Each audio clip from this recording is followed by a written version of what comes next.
بسم اللہ الرحمن الرحیم الحمدللہ والصلاة والسلام علی رسول اللہ وبعد۔ ناظرین السلام علیکم ورحمۃ اللہ وبرکاتہ۔ باب قولہ انا اوحینا الیک الی قولہ ویونس وہارون وسلیمان۔ اللہ کے اس ارشاد اور فرمان کا بیان۔ یقیناً ہم نے آپ کی طرف وہی بھیجی، ایسی ہی وہی جیسی ہم نے نوح اور ان کے بعد والے نبیوں کی طرف بھیجی تھی، اور ہم نے ابراہیم، اسماعیل، اسحاق، یعقوب اور اس کی اولاد، اور عیسیٰ، ایوب، یونس اور ہارون اور سلیمان پر وحی کی۔ حدیث نمبر 4603۔ عبداللہ بن مسعود روایت کرتے ہیں کہ نبی صلی اللہ علیہ وسلم نے فرمایا، کسی کے لیے مناسب نہیں مجھے یونس بن متیٰ سے بہتر کہے۔ حدیث نمبر 4604۔ ابو ہریرہ روایت کرتے ہیں کہ نبی صلی اللہ علیہ وسلم نے فرمایا، جو شخص یہ کہتا ہے کہ میں یونس بن متیٰ سے بہتر ہوں، اس نے جھوٹ کہا۔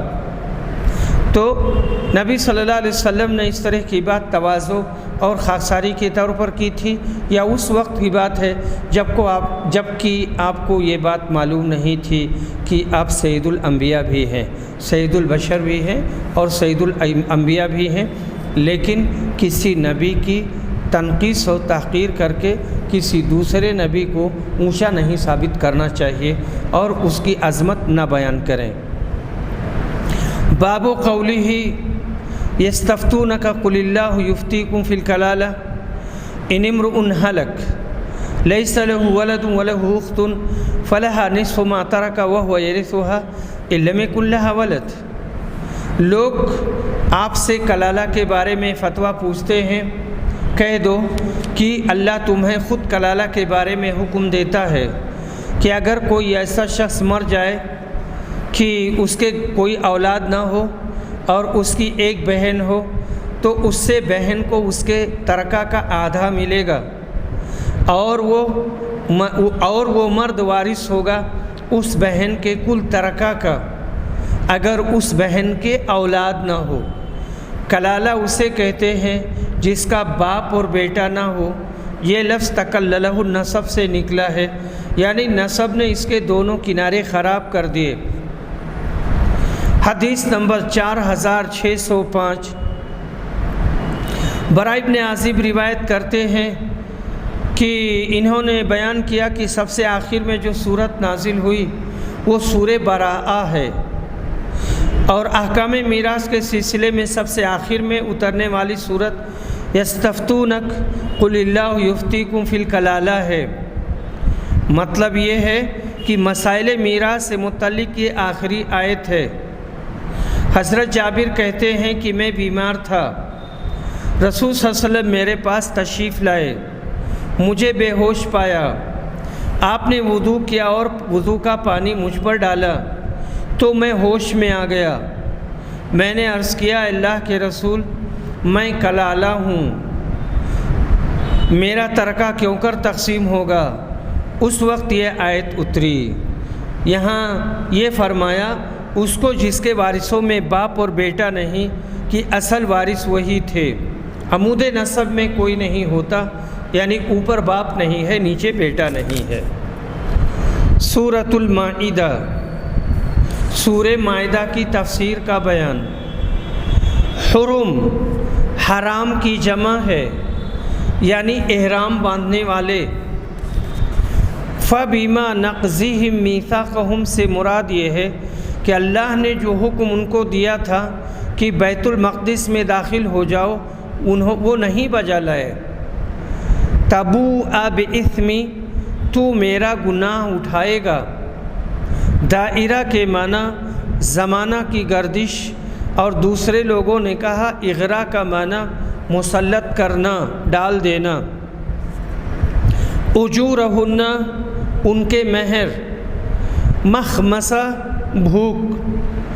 اور سفیان ثوری کہتے ہیں سارے قرآن میں اس سے زیادہ کوئی آیت مجھ پر سخت نہیں ہے وہ یہ ہے لستم علی شیء حتی تقیموا التوراۃ والانجیل، کیونکہ اس آیت میں یہ ہے کہ جب تک کوئی اللہ کی کتاب کے موافق سب حکموں پر مضبوطی سے عمل نہ کرے اس وقت تک اس کا دین و ایمان لائق اعتبار نہیں ہے۔ من احیاہا، جس نے ناحق آدمی کا خون کرنا حرام سمجھا مگر گویا سب آدمی اس کی وجہ سے زندہ رہے۔ شرعۃ و منہاجا سے راستہ اور طریقہ مراد ہے۔ المہیمن، اس کا معنی امانت دار، نگہبان۔ قرآن گویا اگلی آسمانی کتابوں کا محافظ ہے۔ باب قولہ الیوم اکملت لکم دینکم، آج میں نے تمہارے لیے دین کو مکمل کر دیا۔ حدیث نمبر 4606۔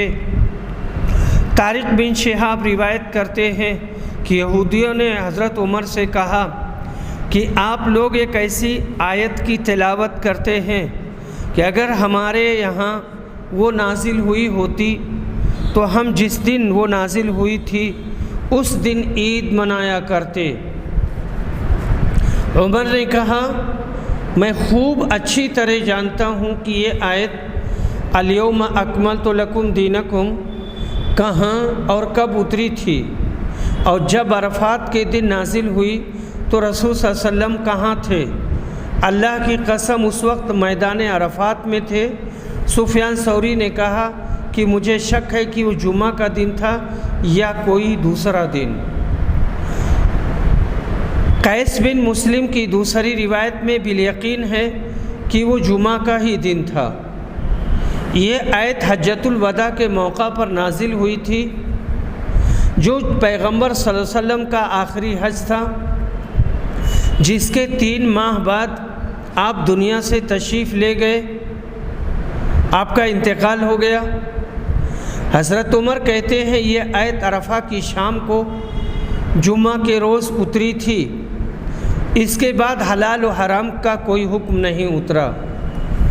باب قولہ فلم تجدوا ماء فتیمموا صعیدا طیبا، اللہ کے اس فرمان کا بیان، پھر اگر تم کو پانی نہ ملے تو پاک مٹی سے تیمم کر لیا کرو۔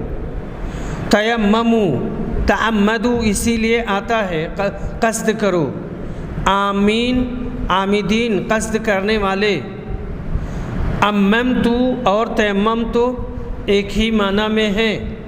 ابن عباس نے کہا کہ لامستم تمسوہن، اللائی دخلتم بہن اور الافضاء سب کے معنی عورت سے ہم بستری کرنے کے ہیں۔ حدیث نمبر 4607۔ عائشہ رضی اللہ عنہا روایت کرتی ہیں کہ ایک سفر میں ہم رسول صلی اللہ علیہ وسلم کے ساتھ روانہ ہوئے۔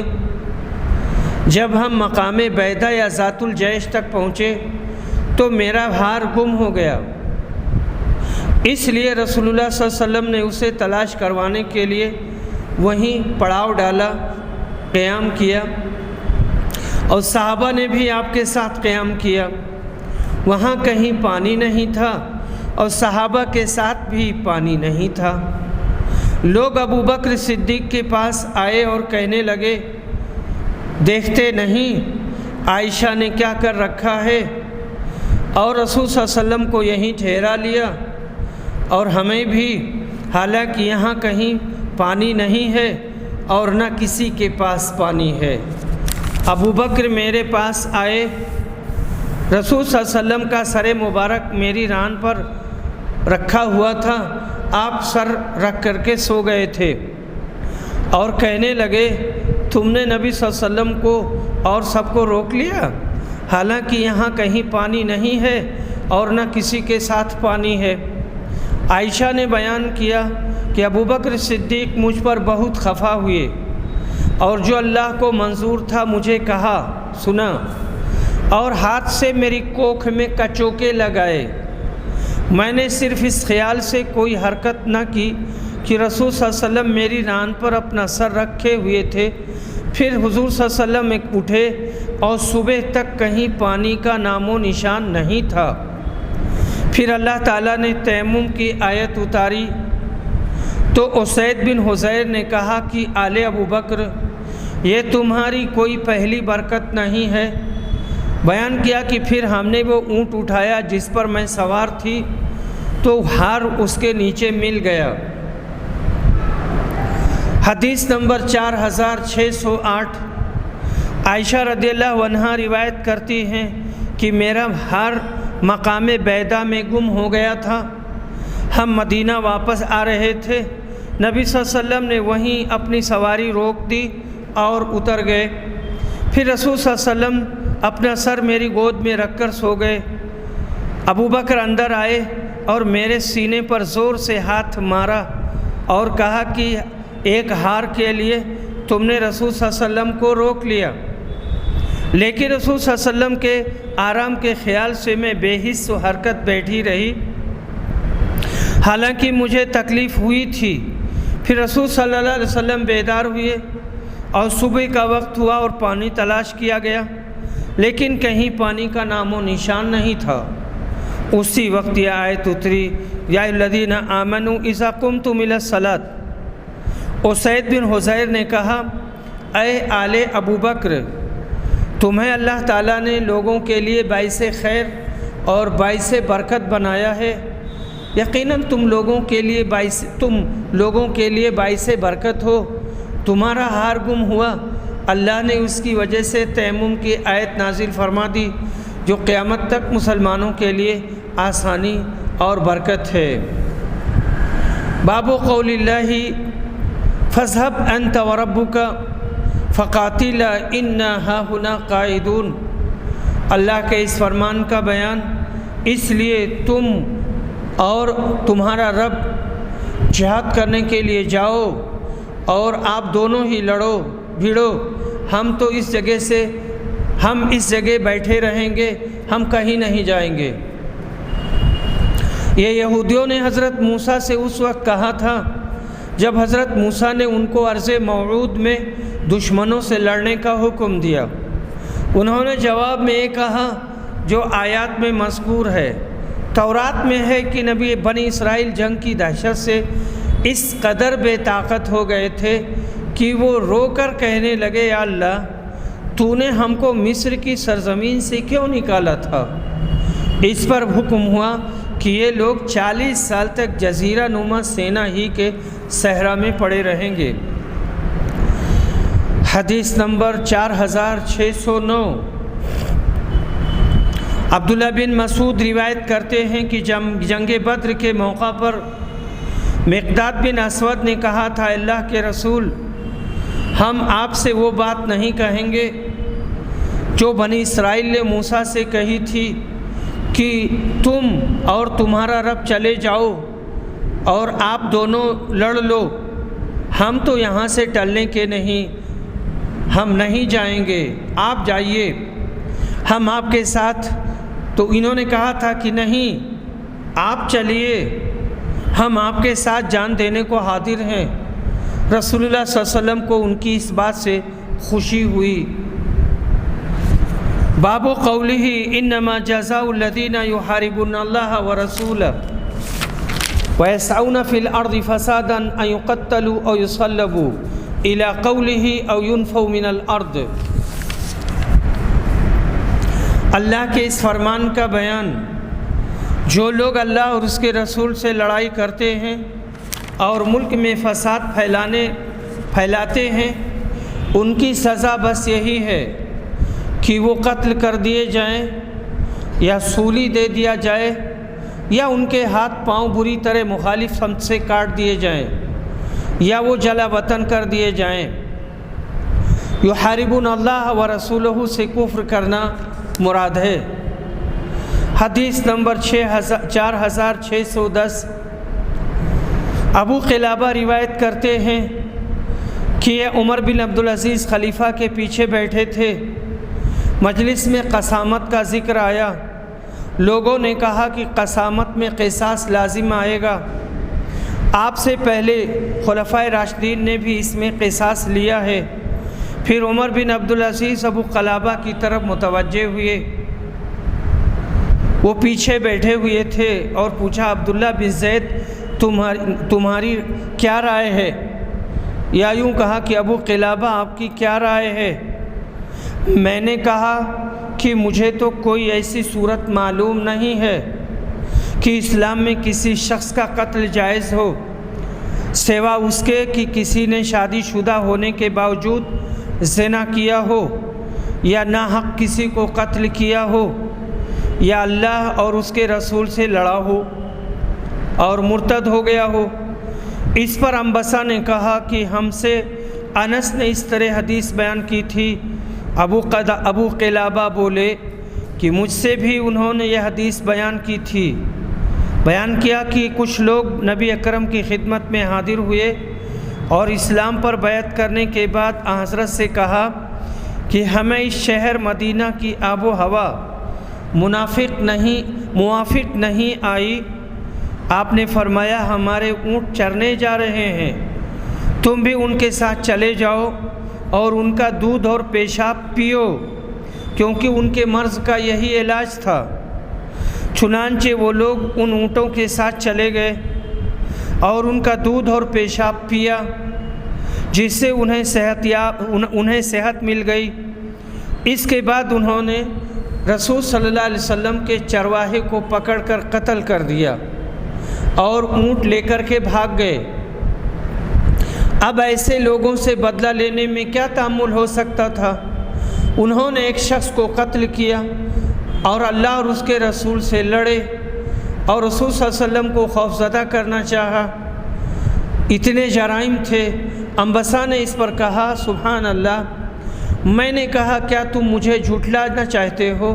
انہوں نے کہا کہ نہیں، یہی حدیث انس نے مجھ سے بھی بیان کی تھی۔ میں نے اس پر تعجب کیا کہ تم کو حدیث خوب یاد رہتی ہے۔ ابو قلابہ نے بیان کیا کہ انبسا نے کہا اے شام والو، جب تک تمہارے یہاں ابو قلابہ یا ان جیسے عالم موجود رہیں گے تم ہمیشہ اچھے رہو گے۔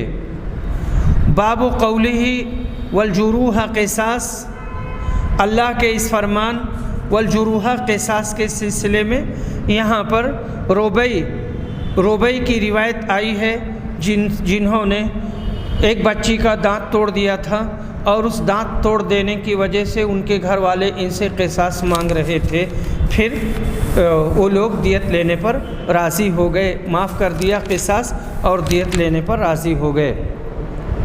باب قولہ یا ایھا الرسول بلغ ما انزل الیک من ربک، اے رسول جو کچھ تم پر تمہارے رب کی طرف سے نازل ہوا ہے اسے تم لوگوں تک پہنچا دو۔ یہ حدیث نمبر 4612 ہے۔ حضرت عائشہ کی روایت ہے کہ جو شخص بھی تم سے کہتا ہے کہ اللہ تعالیٰ نے رسول اکرم صلی اللہ علیہ وسلم پر جو کچھ نازل کیا تھا اس میں سے آپ نے کچھ چھپا لیا ہے تو جھوٹا ہے۔ باب قولہ لا یؤاخذکم اللہ باللغو فی ایمانکم، یہاں پر بتانا مقصود یہ ہے کہ اللہ تمہاری فضول قسموں پر گرفت نہیں کرے گا، یعنی لغو قسموں پر گرفت نہیں کرے گا اور تمہاری پکڑ نہیں کرے گا۔ عائشہ رضی اللہ عنہا روایت کرتی ہیں کہ آیت اللہ تم سے تمہاری لغو قسموں پر مؤاخذہ نہیں کرے گا کسی کے اس طرح قسم کھانے کے بارے میں نازل ہوئی تھی، اللہ کی قسم، ہاں اللہ کی قسم۔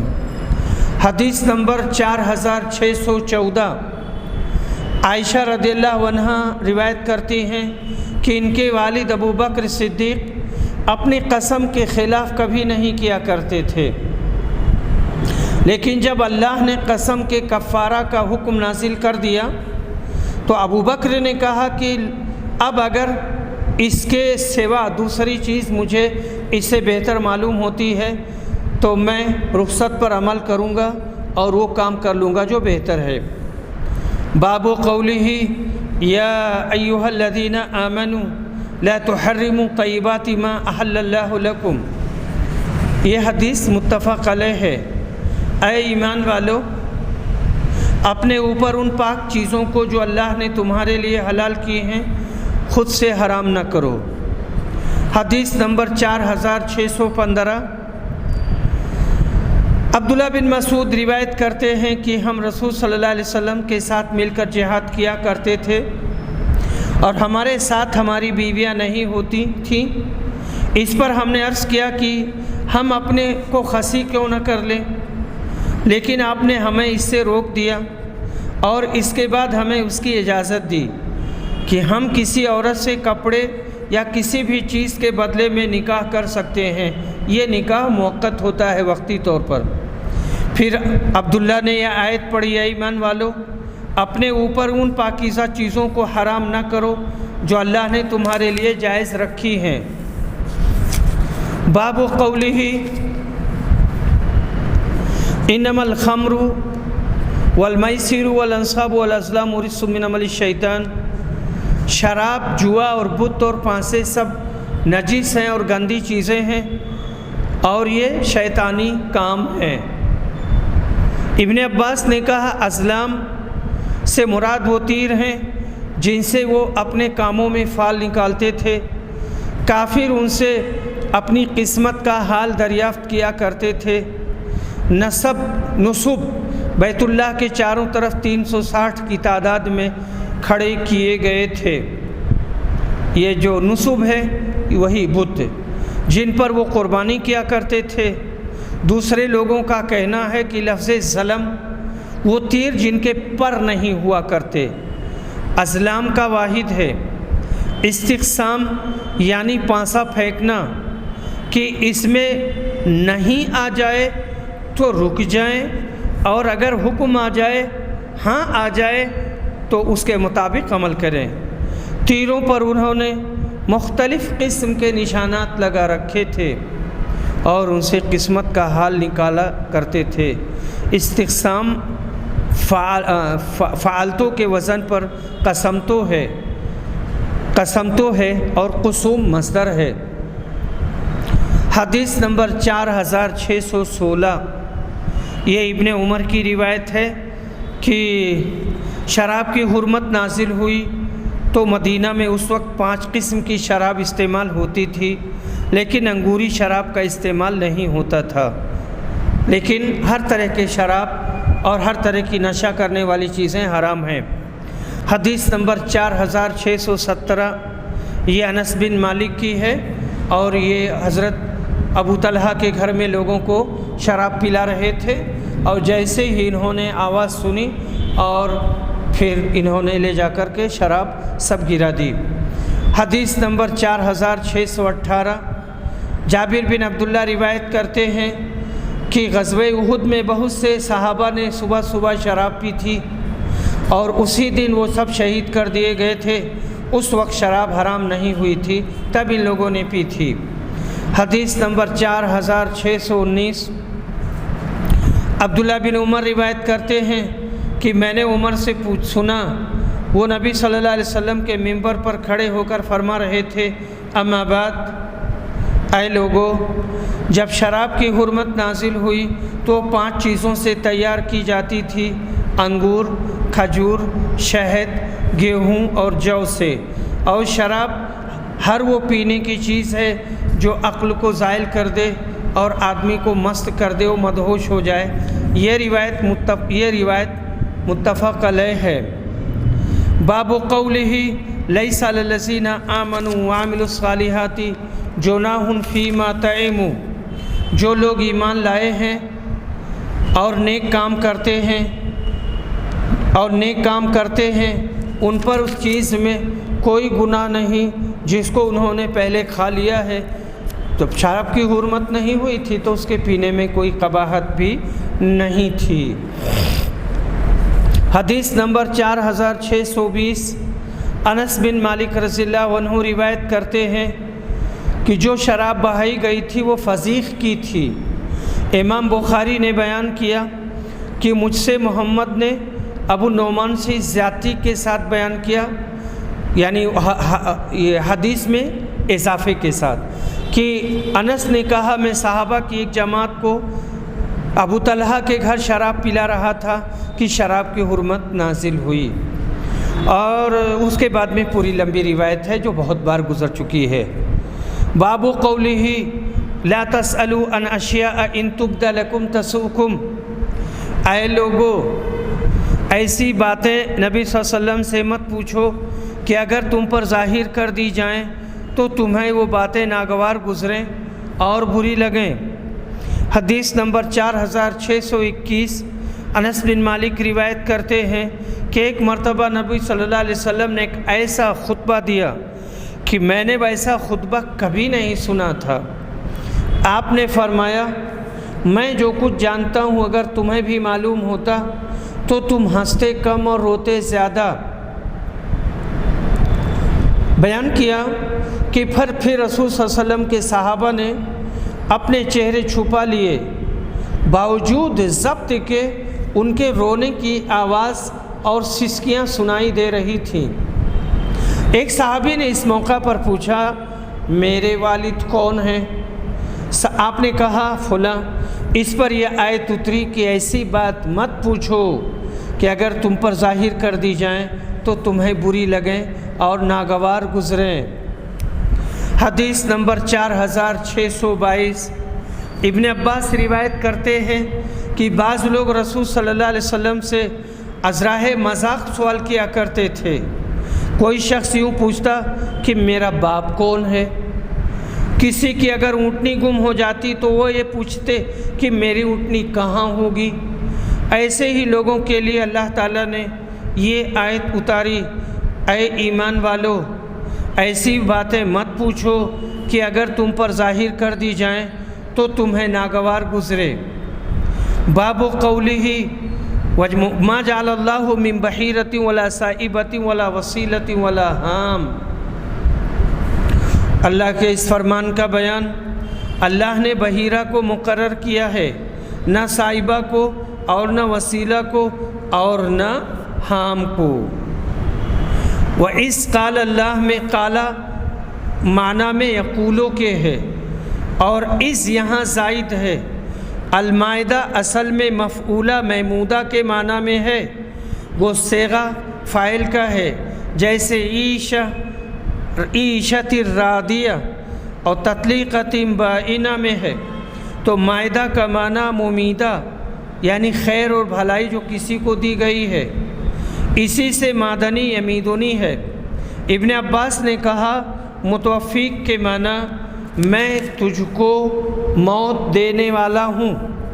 عیسیٰ علیہ السلام کو آخری زمانہ میں اپنے مقررہ وقت پر جو موت آئے گی وہ مراد ہو سکتی ہے۔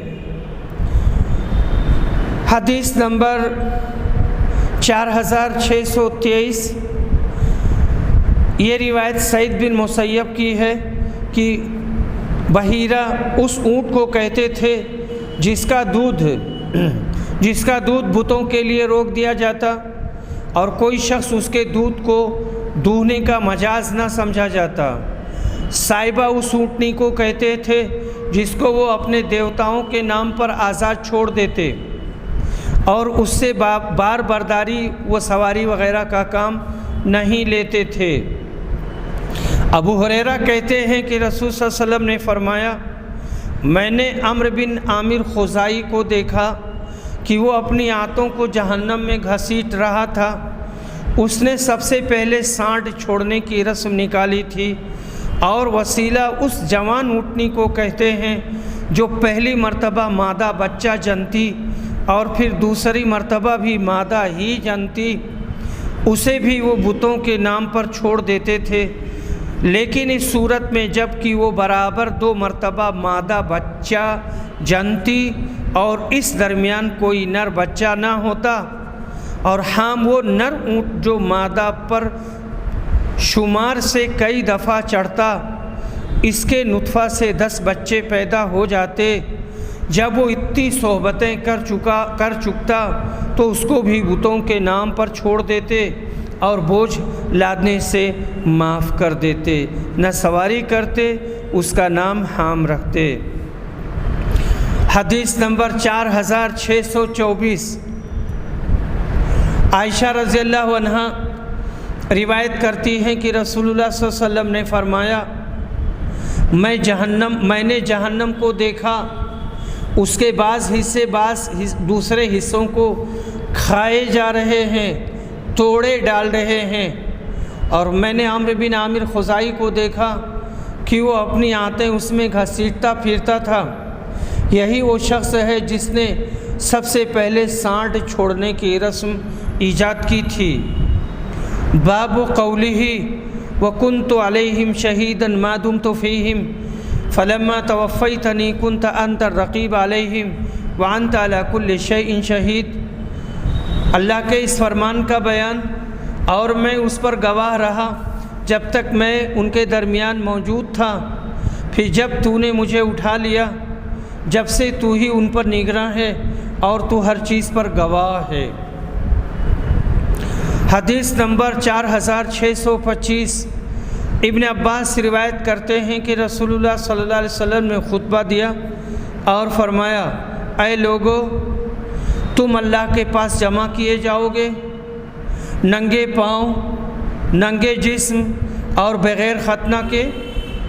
پھر آپ نے یہ آیت جس طرح ہم نے پہلی بار پیدا کرنے کی ابتدا کی تھی اسی طرح دوبارہ زندہ کر دیں گے، یعنی پہلی بار جس طرح سے ہم نے پیدا کیا تھا اور اس وقت کوئی مثال نہیں تھی، کوئی نمونہ نہیں تھا، میں نے بنا دیا، تو اب نمونے کے بعد دوبارہ پیدا کرنا کوئی مشکل نہیں ہے، یہ ہمارے ذمہ وعدہ ہے، ہم ضرور اسے کر کے ہی رہیں گے۔ پھر فرمایا، قیامت کے دن تمام مخلوق میں سے سب سے پہلے ابراہیم کو کپڑا پہنایا جائے گا، ہاں، اور میری امت کے کچھ لوگوں کو لایا جائے گا اور انہیں جہنم کے بائیں طرف لے جایا جائے گا۔ میں عرض کروں گا، میرے رب، یہ تو میری امتی ہیں، مجھ سے کہا جائے گا، آپ کو نہیں معلوم ہے کہ انہوں نے آپ کے بعد نئی نئی باتیں، نئی نئی چیزیں شریعت میں ایجاد کر لی تھیں۔ اس وقت بھی وہی کہوں گا جو عبد صالح عیسیٰ نے کہا تھا کہ میں ان کا حال دیکھتا رہا جب تک میں ان کے درمیان رہا، پھر جب تو نے مجھے اٹھا لیا، جب سے تو ہی ان پر نگراں ہے، مجھے بتایا جائے گا کہ تمہاری جدائی کے بعد وہ لوگ دین سے پھر گئے تھے اور دین سے ہٹ گئے تھے۔ یہاں پر جو یہ لفظ آیا ہے جہنم، عام طور سے لوگ جہنم کو مؤنث لکھتے ہیں اور مؤنث بولتے بھی ہیں، لیکن جہنم یہ مؤنث نہیں ہے، یہ مذکر ہے۔ باب قولہ ان تعذبہم فإنہم عبادک وإن تغفر لہم فإنک انت العزیز الحکیم۔ تو اگر انہیں عذاب دے تو بے شک وہ تیرے بندے ہیں، اور اگر تو انہیں بخش دے تو بے شک تو ہی زبردست حکمت والا ہے اور بخشنے والا ہے۔ حدیث نمبر 4626۔ ابن عباس روایت کرتے ہیں کہ رسول صلی اللہ علیہ وسلم نے فرمایا، تمہیں قیامت کے دن جمع کیا جائے گا اور کچھ لوگوں کو جہنم کی طرف لے جایا جائے گا۔ اس وقت میں بھی وہی کہوں گا جو نیک بندے نے کہا تھا، میں ان کا حال دیکھتا رہا جب تک میں ان کے درمیان رہا، پھر جب تو نے مجھے اٹھا لیا تو تو ہی ان پر نگراں تھا۔ یہاں نیک بندے سے مراد عیسیٰ علیہ السلام ہے، جیسے عیسیٰ علیہ السلام نے کہا تھا ویسے آپ بھی کہیں گے۔ سورۃ الانعام، سورہ انعام کی تفسیر کا بیان۔ ابن عباس کہتے ہیں لم تکن فتنتہم کا معنی پھر ان کا اور کوئی عذر نہ ہوگا۔ معروشات کا معنی ٹٹیوں پر چڑھائے ہوئے، جیسے انگور وغیرہ جن کی بیل ہوتی ہے۔ لِأُنذِرَكُمْ بِهِ کا معنی مکہ والے۔ حمولہ کا معنی بوجھ لادنے کے جانور۔ وَلَلَبَسْنَ کا معنی ہم شبہ ڈال دیں گے۔ يَنْأَوْنَ اس کے معنی ہے دور ہو جاتے ہیں، اور تبسلو کا معنی رسوا کیا جائے، ابسلو رسوا کیے گئے،